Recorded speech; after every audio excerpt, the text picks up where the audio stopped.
Hey, what's Friday freestyling? Like when you said eyes cocked like So we had a script. he used that on me all the time back in the day. Yeah. Eyes cocked like this. Yeah. So you had the base of the script. But Q was like, okay, here's the script. But I put you in the movie because I want Rickey Smiley.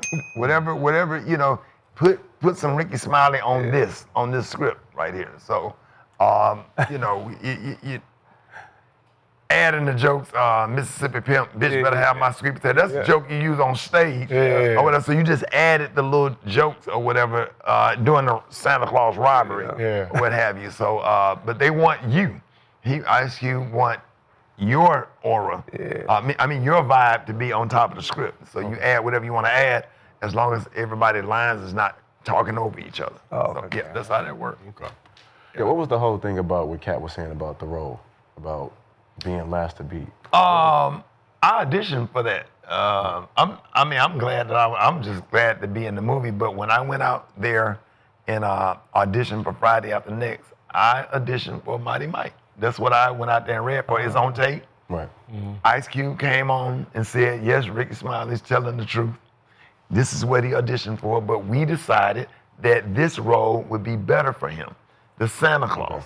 You know, I didn't know what the Santa, because I didn't get to read the whole script. Okay. You just got the sides. I got the sides for Mighty Mike, and I went out there and read for it, and they felt like Katt was better for that role. They said, but we got something else for you.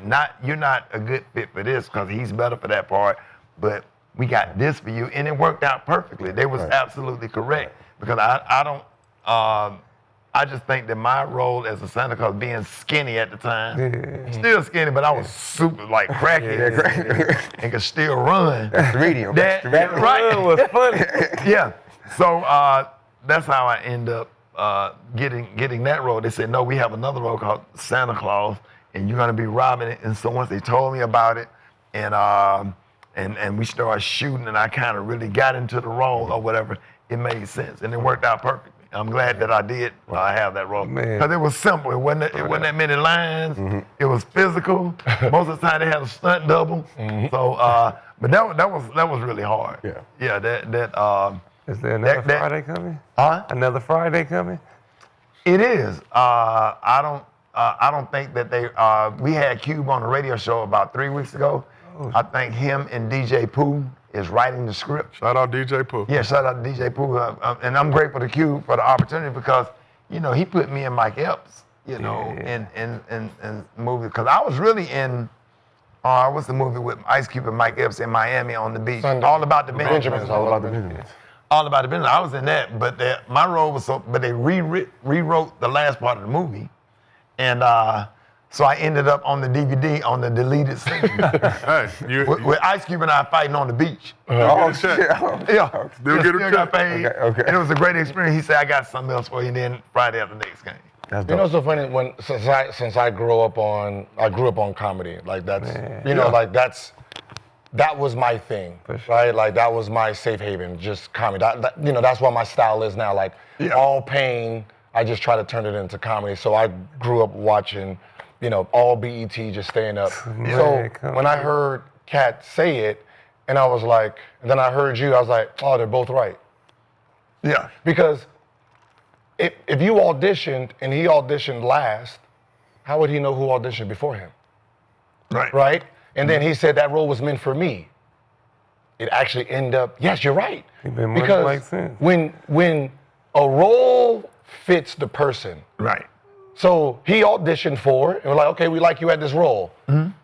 And then he came along, and he looked at that role, and he brought his style in that role, and they're like, okay, you are Money Mike. Like how I wrote Money Mike, you fitted. Perfect. Right. Yeah. And since we promised you, we gonna put you somewhere else. That's really what happened. And it makes sense because that's his style. So, so when I'm looking at the interview, I'm like, what's so funny is they're both right. Yeah. He went out for the audition. It was probably his, and then he came in with a better Money Mike. Yeah. I don't know if it was mine. Because somebody probably read. I remember auditioning for that, and I felt like when I walked out of the audition, I didn't feel like I killed it. I feel like it was just okay. or whatever. But maybe since I'm Rickey Smiley, the Smiley, host of BET Comedy or something, might give it to that they might like. But when they called back and said we have something else for you, I knew that was Q looking out, and the way whoever made that decision was the best decision, and I'm grateful to this day because that is a historical movie. And I'm in the first damn scene. For real. I'll never forget. You remember when the Santa Claus ran? He got chopped by the clothesline. Yeah. On that ground, that was a stunt double, but I had to pick up on the ground. Why it was maggots in the dirt? Well, that's. Oh shit. Yeah, it was real like it was. Okay, so that was regular backyard. That was a real backyard, and it had maggots in the dirt. And then the other part that was scary for me was being behind that limousine when that limousine peeled off, because if he had that shit in reverse, I was dead. So I had to get up and go around and make sure he had it on dry. They said, you can do it as many times as you want. You go around, and I said, okay, it's in drive. I said, put your foot on the brake. Okay, I'm gonna go lay down. They said, you ready? I said, hold on, let me check one more time. I probably did that shit about 50 times. But he had to peel off. But I had to lay there, behind that limousine while he really peeled off in order to capture that scene. So yeah, that was scary. But other than that, it was hard work and it was a lot of fun. Yeah, that's dope. My dad taught me this because he was an actor. He just didn't get to that level. Yeah. And when we used to read through scenes and we used to watch movies, we used to watch movies in this. We'll watch the actor and say, is there somebody you can think of that would have did it better? If we can't, he was meant for that role. Right. Like, have you ever done that? Where you're watching someone and you say, I could have did that better, or this person would have did the better. Now the Santa Claus part, I think DC Young Fly probably would have killed it. I'm funny. I know that I'm funny. Nah, But I'm just saying, with that high pitch, with that high pitched voice, or a younger Chris Tucker, I see a few comedians that probably could have did just a good as job in that role in the Santa Claus. Being skinny, it was just being skinny and running and all of that stuff. One-liners though. Yeah, the one-liners, all that stuff. Yeah. one of my favorite jokes you got is the Paul Bearer with the midget. Oh, and that one, and then the one where you talking about Masterpiece guitars. Yeah, man. That shit. You was doing this. How you do that now? That shit was. Yeah, this new comedy special is gonna be funny. It comes out Friday. Yeah. It comes out on Hulu. So Foolish coming out on Hulu Foolish Friday, coming May out. 30th. Yeah, May the 30th, man. I think this is your first comedy special in like In a 12 decade. years. Okay, over a decade. 12 years. Yeah, the last special I did was on BET. The thing about it is, I got comfortable in radio, raising kids. I was fine. I'm good, or whatever. And then the younger comedians start coming, so kind of sit back, let them shine. I was still performing. I was still doing the comedy clubs and the theaters, but it wasn't no big push for me to go out and do comedy specials because they're not easy to do. You have to go on the road and develop that material. Right. You got to go all over the country and shoot and get used to all of these gyms and different arenas that you're shooting in order so when the championship comes, you can ball out anywhere. So Wait. yeah, you got to work on those jokes. Those jokes got to be seasoned. For real. Those jokes, you just can't write a joke and go on stage and perform it. You got to test that joke. Yeah. You have to test that joke out, man. You got to get your ass in those comedy clubs and do those 3 shows. That's the only thing I've never asked. Go? Huh? Have you tested something out and then go and like? Yeah, that's the purpose of the comedy club. That midnight show with 13 people in the audience. That's when you pull out all your stuff. Say, okay, let me try this joke or whatever. Don't buy bacon from Dollar Tree. I bought some bacon from the Dollar Tree, and my neck went turn.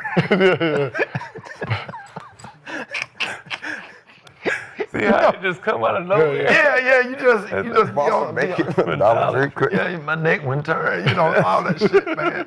But you have to work that material out and get it tight.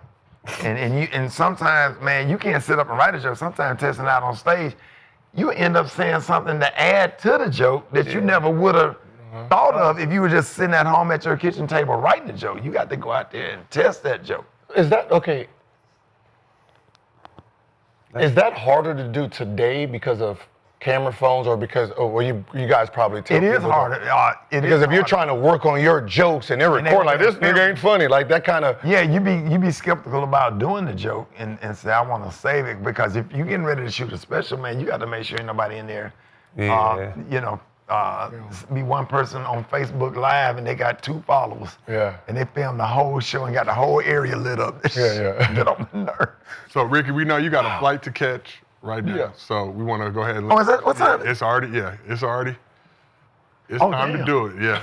They done flown by. I'm just grateful to meet y'all, man. I follow you y'all. too, I man. watch y'all, man. Grateful for the opportunity, man. I would love to come back. I know. Y'all You welcome come on my back. show anytime. Yeah. Come back whenever you want, but make sure You should get everybody. on stage for sure. Who, me? Yeah, just host shows. I tell you what, because you are funny, you should just host shows. Just host. The funny is going to come if you just host. Yeah. Do you a karaoke night and have some fun in between the karaoke singers and the comedians and just host. And you're going to start to develop some shit that you don't even know that you have. You have it. Because you funny. That's what everybody say. Yeah, y'all looking like- when everybody I told I was coming, Be like, little they Rickey was like, Smiley on "You stage." funny. You Here funny. comes Just little host." Ricky. Little Ricky. No, he got his own style. Yeah, but y'all are like twins. That's all.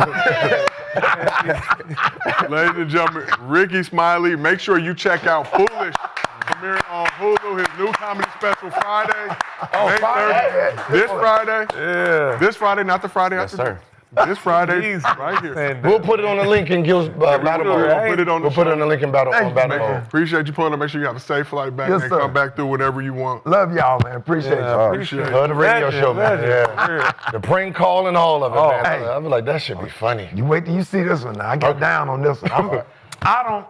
Even when I did my BET special, that last one, I was like, I wasn't happy when I came on. I was happy. I did 3 shows. Okay. And, so you'll see. All right, Y'all hit me up. Let me know what you think. All right. Yeah. appreciate For you sure. pulling up. For sure, my guy. Rickey Smiley. sir. Nice to meet you. Gil's Arena presented by Underdog. Whoop, whoop.